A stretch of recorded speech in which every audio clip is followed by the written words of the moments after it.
मैं अगर किसी का चुगली नहीं करूं और अगर दूसरा मेरा चुगली करता है तो मैं क्या करूं? दूसरा चुगली करता है तो आप देखिए कि आपके भीतर क्या हो रहा है, बात खत्म। दूसरे की चुगली से मेरे अंदर क्या है जो विद्वेलित हो जाता है, आंदोलित हो जाता है। मेरी क्या ऐसी चीज है जिस पर दूसरे के पत्थर मारने से हलन चलन पैदा हो जाती है। उसके प्रति जागिए।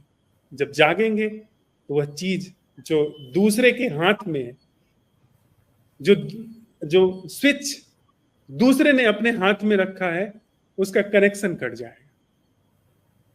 समझे बात?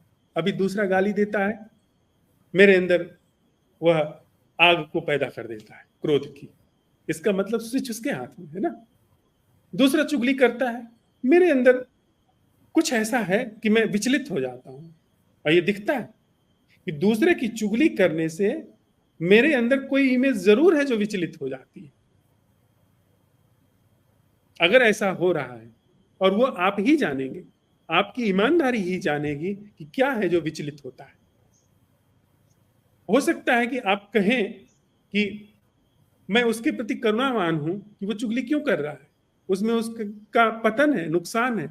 अब ये ईमानदारी आप ही तय कर सकते हैं कि आपका रुख उसकी ओर है, या आप अंदर से बिल्कुल तिलमिला गए हैं, तमतमा गए हैं।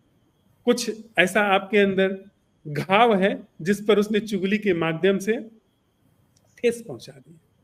उसे पहचानिए, तो फिर उस चुगली करने वाले को आप धन्यवाद दीजिए कि अगर उसने आपके किसी घाव को ठेस पहुंचा दी, फिर उसको आप देखिए, जागिए, उसके निदान का उपाय करिए, मुक्त होइए। फिर सारी दुनिया चुगली करते रहे। चुगली करना बिल्कुल लोगों के रोजमर्रे का ढंग है। जो साधु पुरुष है, साधु जीवन का व्यक्ति है, उसको तो इन सब चीजों में और मजा ही होती है। कबीर साहब कहते हैं ना, निंदक नियरे राखिए, आंगन कुटी छवाए, बिन बानी साबुन बिना निर्मल करे सुभाए।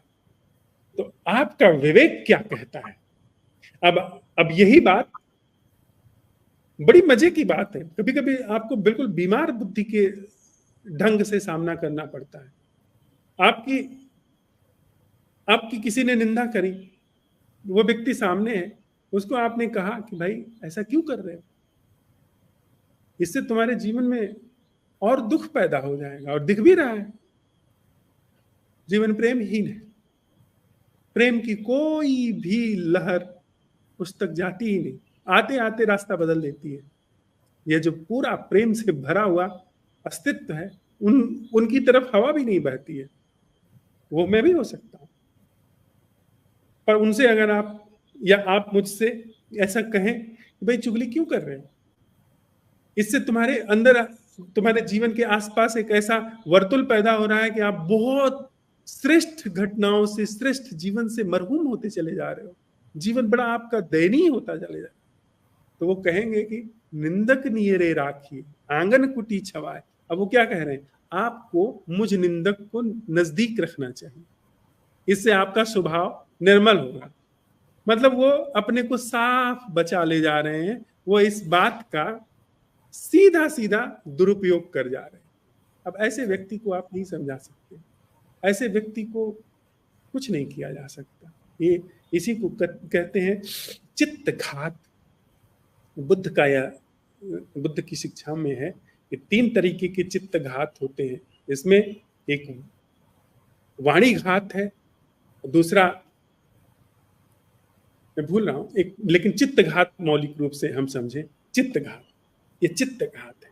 अब ऐसा चित्त कभी भी स्वस्थ नहीं हो सकता, क्योंकि डिफॉल्ट में ही इसके कुछ ऐसी चीज है जो गड़बड़ है। ये सतत गड़बड़ होता ही चला